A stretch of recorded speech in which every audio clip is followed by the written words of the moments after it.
Okay, so we are back with the second part of what we're doing here. Apologize for any lighting or camera angle difficulties.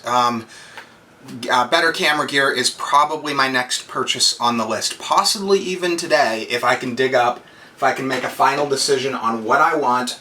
And I'm probably going to buy whatever I end up getting off Craigslist. So if I can find the deal I want on the camera I want, I may pick something up today, and you'll start seeing a lot more of these type videos. Right now it's a little challenging. I've got what used to be good equipment, but it's just most of the stuff I have is a decade old, so need some updates. But so we are here with the Falcon Northwest Tiki.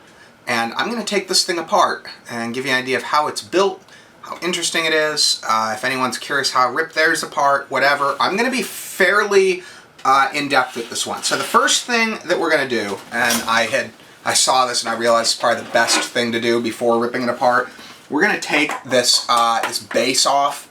Now I have not taken this apart prior to this, so I'm making guesses as to how this thing is put together, but there's only so many ways to put something like this together, so should be fairly easy to do. So what this is a solid aluminum base. This is not the only thing, but this is a big part of what makes this as heavy and as solid as it is. Okay, so, oh yeah, that is a very heavy. So that just comes right off.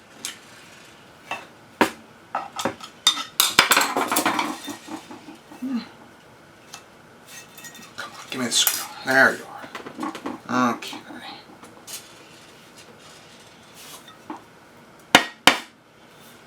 Huh, interesting. Okay. So that is off.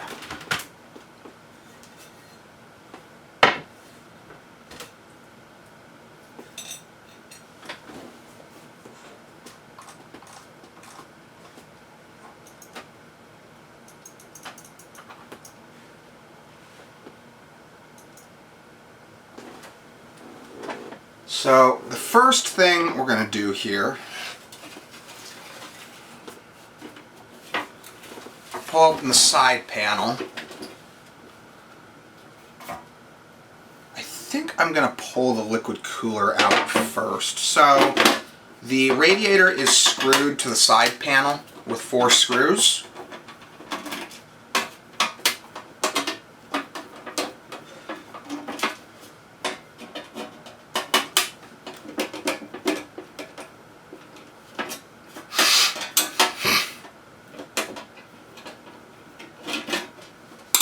That lets us take the side panel off without any encumbrance.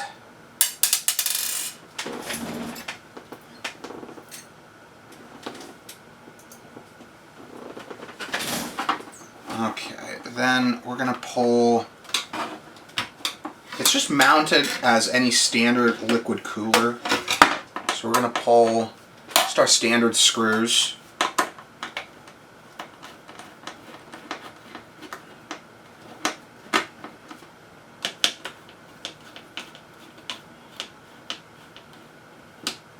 Actually, sorry for the change here. I'm going to zoom this in just a little and then refocus it. Might cause some issues with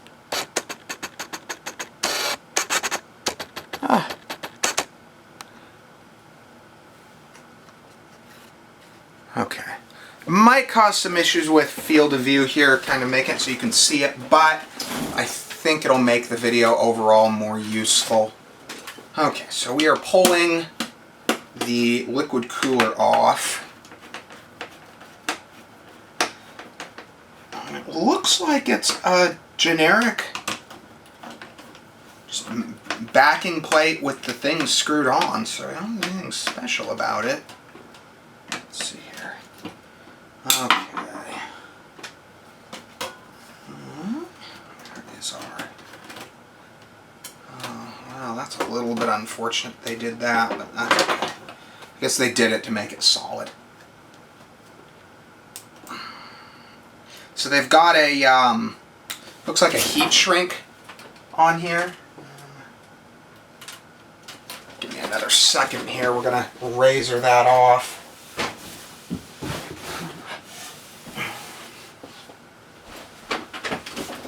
Again, keep in mind, this is a, shall we say, fresh teardown. I have not pre-torn this down, so this is the first time I have been into this. So there's just this heat shrink on it. You just want to razor it. It's probably going to be the most effective way. Just be careful with your razor not to cut the cables, but that's probably going to be the best way to do this. Darn it.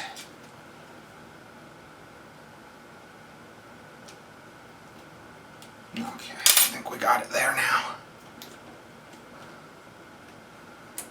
I'm going to be a little more careful with this one than I normally am because it is a little more expensive of a unit. So, okay, so that just pulls right out. And then it's also connected to the, what is that one? Looks like, it's not labeled, but, oh, wait.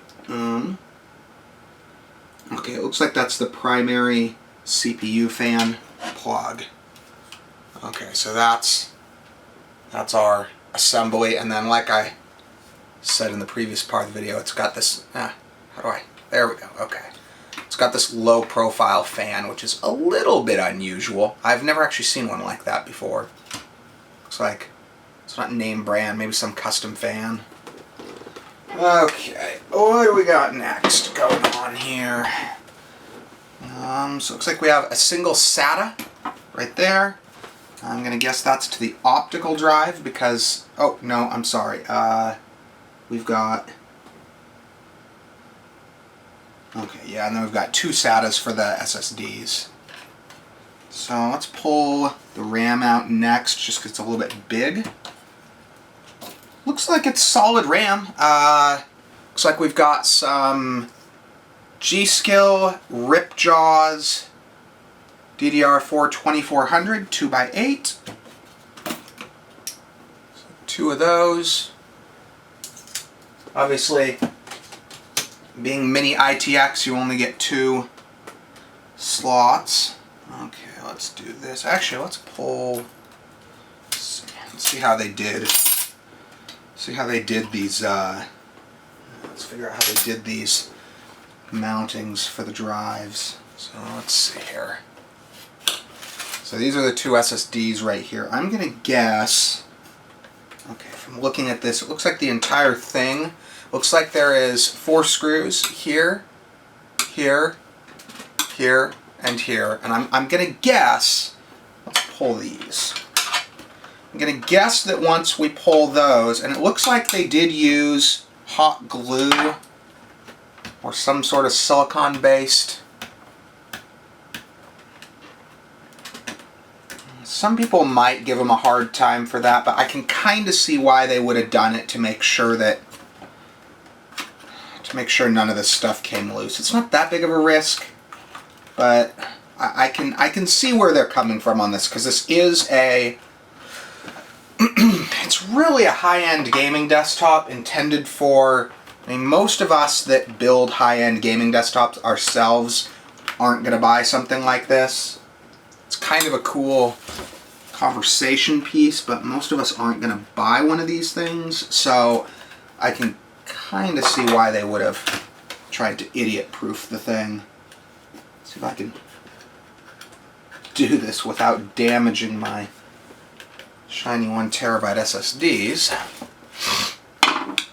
Okay, then do the other one here. Maybe I could just pull it out. I guess I just pull it out. Okay. That should make it so I'm guessing this entire assembly will just. Anything else here? Is it screwed there? That's interesting. What does that go to? Doesn't go to anything? That's odd. Oh, okay. So that's going to come out. So there is this screw right here in the center will need to come out. So pull that first.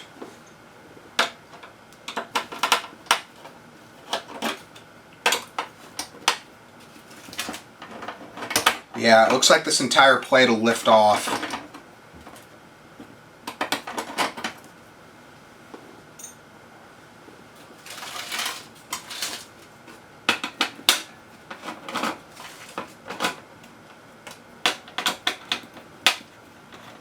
Okay, so that lifts off. You gotta be careful here because the CD, the optical drive, is right here. Looks like that's a combined SATA power cable in one. So we're just gonna pull that out, and we are good. So then put that off to the side a little bit. Looks like in order to pull the let's see here, what do they got going? Okay, so it looks like, sorry about that stutter in the video. For some reason my apparently I forgot to make sure there's enough space on my memory card for all of this. Okay, so anyway, it looks like we figured out that in order to get the SSDs off, dang it, my video is just a little bit off here. Let's see if we can get that back in the way we want it. Okay, there we go. That's better. So in order to get the SSDs out, you've got to take the CD drive off. It looks like it's held on with a screw here. Dang it, I guess you can see it. Here, here, and it looks like one. Dang it. Camera is not the angle I thought it was. Looks like there's a last screw right here on the underside.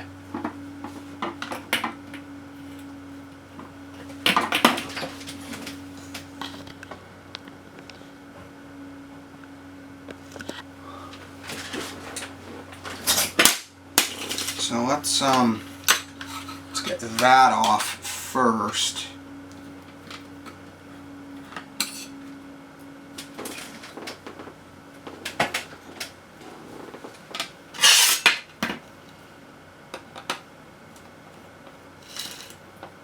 Don't really know why they even put an optical drive in this, to tell you the truth. I think it's kind of a waste of the space, but whatever. Okay, so with these three screws out, it looks like the optical drive just slides right out. So there's our, it is a slot load type, which sometimes has a tendency to cause issues, but okay, so to remove the SSDs, they're just screwed to this. You just unscrew them and you're good to go, it looks like.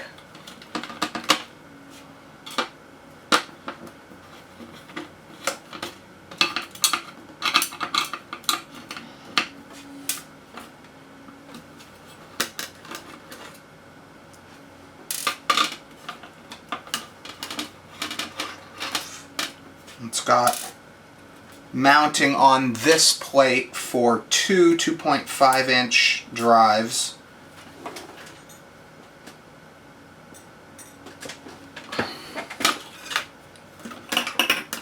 Probably the ideal combination of drives might be more like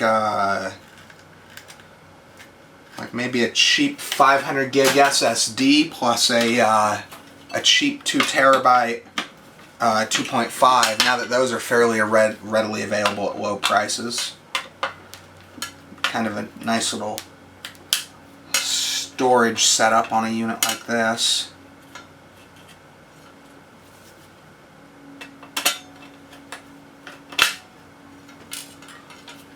The screws are a little tighter than I'd like, but still workable.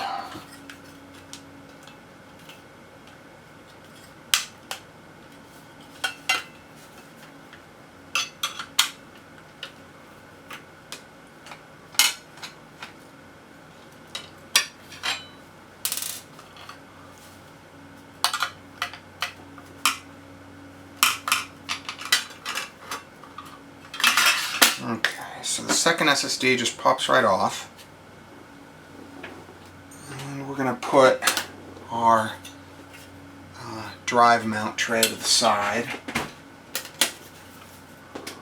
Let's see here. What is next on this list? So, let's see. I'll probably take the SATA cables off.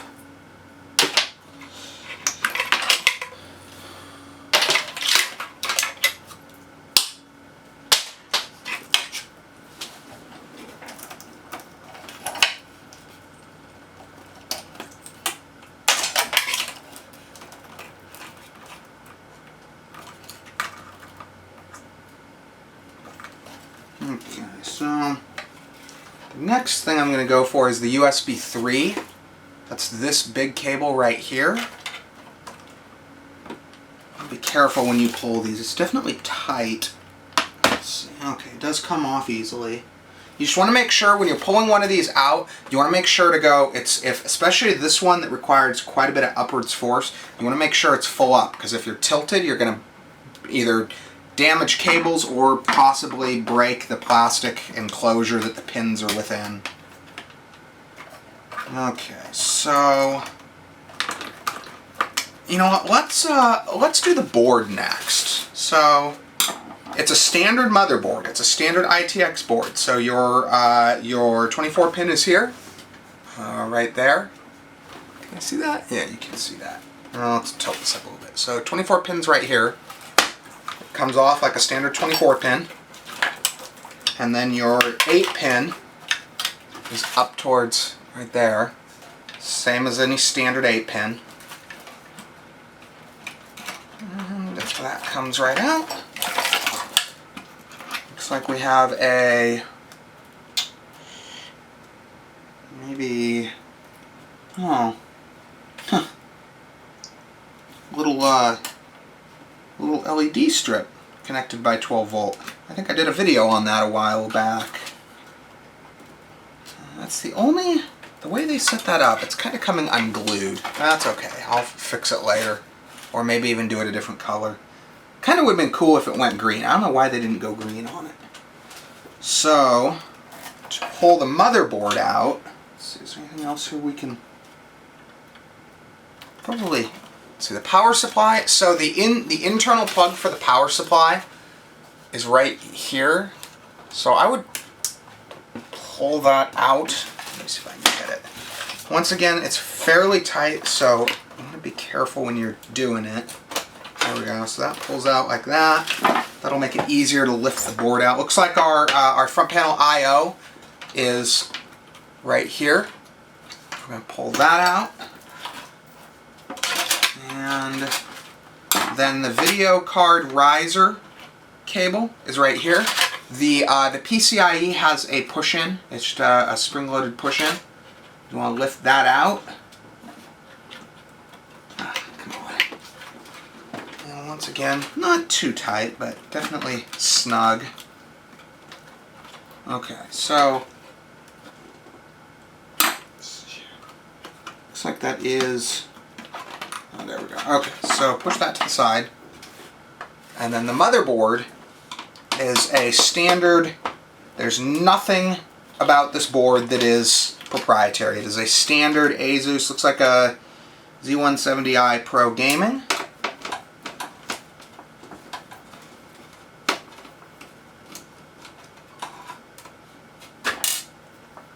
And it's just standard 4-screw ITX.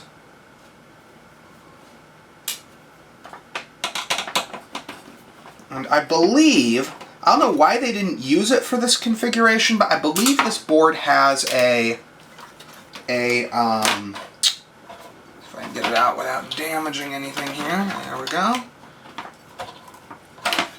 So I believe this has a M.2, yeah, it's got the M.2 on the back right there. Again, I don't know why they didn't utilize that. It was on there, but you know, maybe put like a 512 gig boot SSD plus a a the two like a fast M.2 boot SSD combined with the two 1 terabytes, that'd be a pretty banging. Hell, it's got slots, I think, for a 2.5. No, I'm sorry. Two 2.5s plus a, I believe there was a 3.5 slot there. And then you've also got the M.2, and I think you could actually rig a, I think the, whatchamajigger, I'm going to pull that out just to keep them together. I like to keep the, wherever the board goes, I like to make sure the I.O. shield goes with it. I hate getting boards without I.O. shields, so kind of just best practice there. Yeah, you could certainly mount at least one 2.5 in the slot that optical drive is in. Again, I don't even know why this had that. I really don't. I feel like it's a bad design idea, but whatever. Okay, so looks like, okay, so in order to pull the video card out, it looks like you're going to need to, looks like these two, is that right? Yeah, so these two right here on the back side, there's two screws right here, and those are supporting the video card. They're supporting the, they're holding the bracket that's supporting the video card at the very least. And I would hold your hand on the video card because I'm guessing that without that there, it'll start bending and flexing, although I could be wrong. Okay, so I'm going to guess that this is just going to lift. Yeah, okay, so to finish removing it, let's see if you can see that here. Okay, so to finish removing the card, you're going to want to remove, gosh darn, I don't even know how to put this to the right angle. There we go. So there's just two standard rear mount screws holding the video card in, just like a standard case.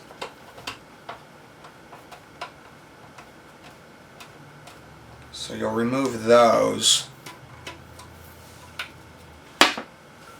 See if I can get a different angle here. So those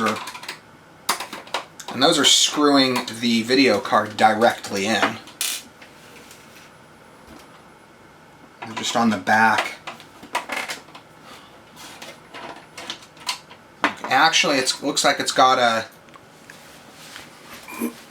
Okay, so I am back. My camera decided to stop the recording again. I think it does it like every 10 minutes or something. I don't know. Sometimes it just randomly does it out of the blue though. Like just now it just randomly did it for no reason as far as I could tell. Anyway though, so just a few more items here. Finishing pulling the GTX 1080 out. So we got the support unscrewed from the other side. And then it just comes out like a normal setup here. You take the riser card off of it, and you pull your backside power plug off of it, and we have ourselves a just standard off-the-shelf GTX 1080. Founders Edition is what they call that.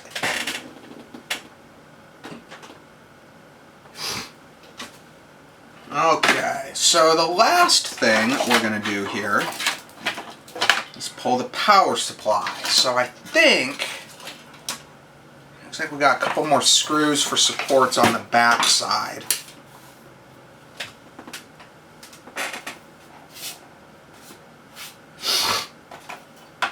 Let's see here. Let's see if I can show you those. Okay, there we go. So they're just on the back side of the case. And you're going to want to hold the power supply from the other side while you're doing this so it doesn't suddenly drop.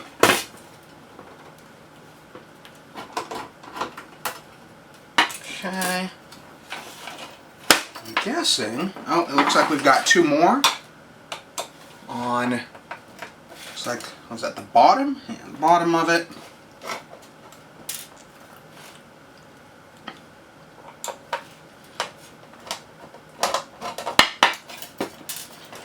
And the entire assembly lifts right out.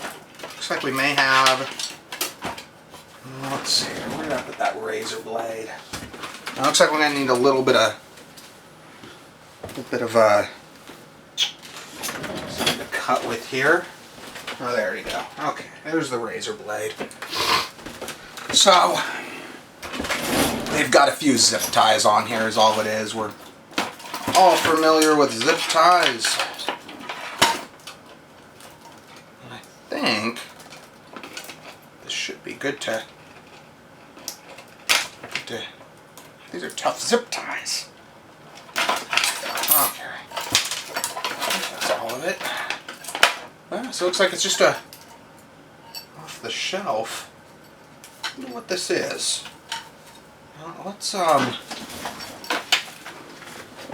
Let's pull this out of its little cage here and see what brand they have decided to grace us with. So there's you probably want to hold it from the other side so you're not smashing the cables against it too bad.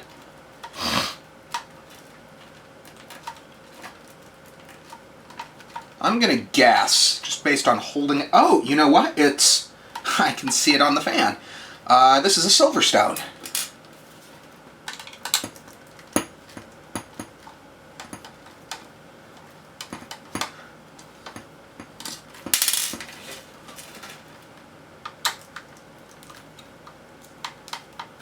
Let's see what kind of wattage we have here. I'm gonna guess it's still fairly low wattage though. Yeah, little, what do we got here? Silverstone, it's probably 80 plus, whatever. Yeah, 450 watt. You've got, I mean, in theory, you've got, let's see, what we got here? 8 pin and a 6 pin, so most video cards, if you can fit them, I'm going to bet any video card that'll fit in this thing will power off this power supply. If it won't power off this power supply, it probably also won't fit. I think, yeah, I don't think there's any off-the-shelf cards that are just standard original edition cards that would fit but require more power than this can run. Anyway, though, so yeah, there we have it. We have our fully emptied. Oh, okay, I see what they did here. Dark side computer modding. Interesting. Kind of cool though, because there's no non-name brand parts here. They custom built the case. And then all of these components, I mean, even the power supply, I mean, we all know they could have gone and got some bulk ordered, you know, dirt cheap piece of crap. These are not cheap, these SFF power supplies, if you buy good ones. And this is a good one. So they probably, I mean, each of these parts are expensive parts. So good on them for, if you're going to sell a system like this and you're going to sell to those people that will give you that kind of money, they didn't cheap out. And that's good on Falcon Northwest. I'm impressed with this. Anyway, I hope everybody finds this interesting and informative, and thanks for watching the video.